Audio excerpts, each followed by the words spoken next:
Hello and welcome to 404 Mystery Found. Tonight we'll talk about the Devil's Sea, where the Pacific hides its dead. But before we proceed, comment down below on the times you normally listen to our audio documentary. Is it during bedtime, driving, or while doing chores? Personally, I do listen to them while driving. With that being said, let's dive into this mystery. Introduction. You're on the bridge of a ship. It's 1952. The steel hull groans against a heavy swell. Somewhere on deck, a young sailor is singing a folk song. His voice slightly off-key, carried away by the wind. It cuts off abruptly. Then, a new sound. The frantic crackle of a radio broadcasted Kaiyo Maru No. 5 to anyone listening. Our compass. It's spinning like a child's toy. The stars are wrong. The water. It's glowing from below. Not on the surface. From deep down. Like. End quote. There's a sound. Not an explosion. A sickening wet crunch of metal being crushed in a giant fist. Followed by the long, horrifying scream of a ship's structure failing. The transmission cuts to dead air. But not before we hear three final whispered words in Japanese. Kami-sama, tasukete, which translated to God, help us. Then, silence. A perfect, empty silence. 5 seconds of it. And then, a new sound. The steady, electronic ping, ping, ping of a sonar, searching the void where a ship once was. That was 1952. 3 years later, the Japanese government would send their newest research vessel to that exact grid of ocean to find out what was happening. That ship, with 31 scientists and sailors, would also send a final, confused message, and then it too would vanish. Not into a storm, into calm weather, into silence. This is the story of Ma-no Umi, the Devil's Sea. Act 1. The Folklore of a Cursed Sea. To understand the Devil's Sea, you must first listen to the sound of Japan's past. Imagine a lone shakuhachi flute, playing a melody so old and mournful, it seems to echo off the waves themselves. This is the sound of the stories fishermen brought home, when they came home at all. For over 1,000 years, the tales were consistent. They spoke of a sea of lost return, east of the Izu Islands. They whispered of Funadama, the spirits living in the wood of their ships, who had become so terrified they would flee, leaving the vessel a lifeless husk. They described Shiranui, unknown fire, a cold, ghostly light that would rise from the depths to lead them onto rocks that didn't appear on any chart. These weren't just campfire stories, they were navigational warnings, passed from captain to son. Avoid the triangle between Japan, the Izu Islands, and the Bonin Islands.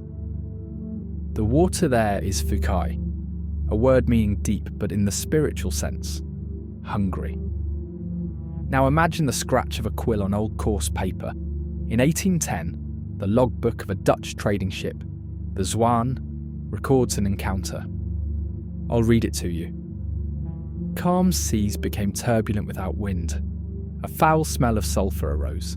The compass spun as if possessed. We saw lights moving beneath the ship, not upon it. By God's grace, we escaped. End quote. The pattern was set centuries before the modern disappearances. Calm weather, magnetic chaos, strange lights, and an unsettling feeling of being watched by the sea itself. Act 2. The modern victims and the government's gamble. Now let's move forward in time. The year is 1954. The sound is the busy, clanging optimism of a Japanese port rebuilding after war. The shriek of cranes, the chatter of dock workers, the deep thrum of ship engines. Japan's fleets are expanding, pushing further east. And as they do, the old warnings become statistical facts. Let us name the victims, not as numbers, but as ships. First, the Kaiyo Maru, 1950. A sturdy freighter. Its last radio contact was a routine check-in. No wreckage was ever found. 6 months later, a single lifebelt washed ashore 600 miles away, bleached white and cracked by the sun. Next, the Kaiyo Maru No. 1, 1952. A small fisheries boat. Its final transmission contained a bizarre scientific note that read, "Water temperature anomaly, jumping from 8 to 22 degrees Celsius at 50-metre depth." End note, a thermal wall in the middle of the ocean. Then the Myojin Maru, 1953. A tuna signer with 23 souls aboard. A nearby ship reported seeing it one moment and the next, an empty horizon. The captain of that other vessel would later testify, his voice confused, said, "There was no fog, no wave. It was like the sea opened and swallowed them." End quote. The sound in the halls of the Japanese Maritime Safety Agency was the sound of crisis, the frantic rustle of insurance claims being denied, the tense silence of crews refusing to sail. They needed answers, not folklore. So they decided to build a ship designed to find them. Act 3, the Kaiyo Maru. Number 5, a ship built to solve a ghost story. Listen to the sounds of its birth, the shriek of welding torches, the solid thunk of rivets being hammered home, the cheering of a crowd as the hull slides into the water. The Kaiyo Maru No. 5 was 479 tons of defiance against the unknown. Let's walk its decks through sound. On the bridge you'd hear the steady hum of dual gyro compasses and the crackle of the new Lorana radio navigation system. Down on the lab deck, a symphony of science, the gurgle of water sampling bottles, the low buzz of the magnetometer, the rhythmic ping of the bathymetric echo sounder, mapping the seafloor miles below. And the crew, not just sailors. You'd hear the precise clipped tones of Dr. Haruo Matsumoto, Japan's leading marine geologist, the confident commands of Lieutenant Commander Jiro Sasaki, a naval architect. These were men of data, not legend. For the first 2 days of its fateful voyage, September 28th and 29th, 1955, the sounds were of routine, professional science. But on day 3, the sounds changed. The steady ping of the echo sounder became irregular. The magnetometer's buzz rose to a whine. In his journal, Dr. Matsumoto's entries shift from dry observation to unease. I'll read you his words. Written in real time, he said, 0930 hours, magnetometer readings becoming erratic. Not instrument error, confirmed with bridge compass. Localized magnetic field is pulsing. Then, 1430 hours. Water sample from 200 meters shows extreme acidity, pH of 3.2, equivalent to vinegar. Then, 1900 hours. Hydrophone picking up low-frequency pulses. Not biological, not seismic, rhythmic, like machinery. End quote. Imagine that sound.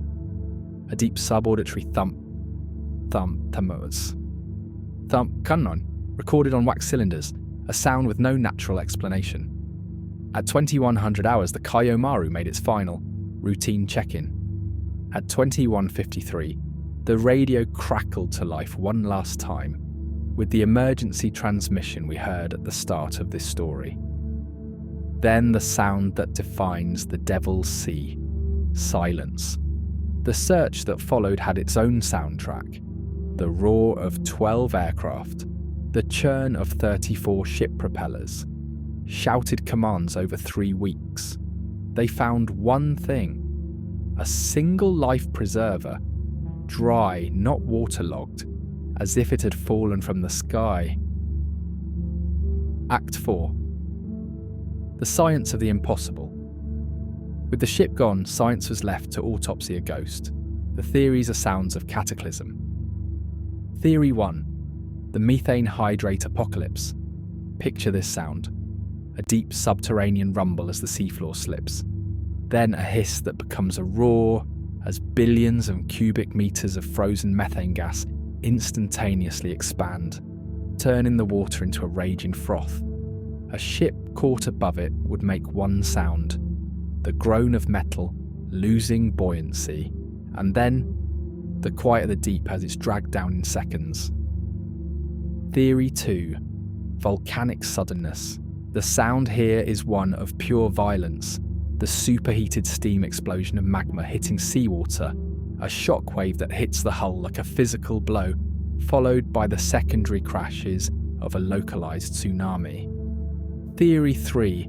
The atmospheric aberration. This sound is the wind, but not normal wind. It's the sudden, shrieking microburst, a column of air slamming into the sea at 150 miles per hour, a sound like a freight train appearing from nowhere, lasting minutes and leaving calm in its wake. Each theory has its sound. Each explains some of the evidence. But here is the haunting contradiction: the Kaiyo Maru number. 5 was built to hear all of these sounds. Its hydrophone would have heard the gas release. Its seismometers would have felt the volcanic shock. Its barometers would have recorded the pressure drop of the microburst. It should have had time to send a detailed mayday, a description, a final piece of data. It only had time for a scream. Act 5. The unsolved equation and the shadows. In the present day, the soundtrack of the Devil's Sea has changed.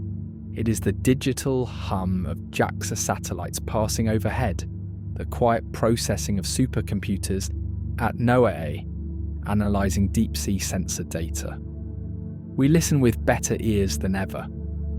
And yet, the old silence still wins. In 2002, the MV Sahil Star, a modern container ship with every communication tool available, vanished. The last data point wasn't a sound, but a text message from a crewman's phone. Sky wrong colour water, moving wrong way. The most chilling modern theory doesn't come with a roar, but with a subtle, almost imperceptible change. Astrophysicist Dr. Miriam Vance studies gravitational anomalies. She proposes that the immense geological forces in the trench could, under perfect conditions, create a temporary pocket of hyperdense water. A ship sailing into it wouldn't hear a thing. It would simply sink, as if the sea below it suddenly became as thick as syrup. So what are we left listening for? Perhaps the true mystery of the Devil's Sea isn't a sound, but a frequency we are deaf to. A convergence of natural violence so complete it mimics intelligence.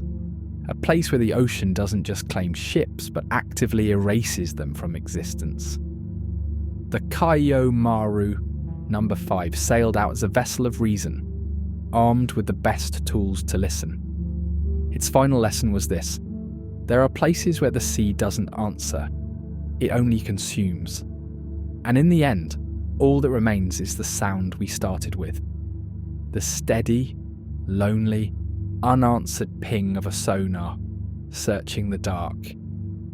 And the silence that follows. For 404, Mystery Found, this has been the Devil's Sea. The ocean keeps its secrets. We keep listening. Subscribe for the next mystery. Thank you for listening.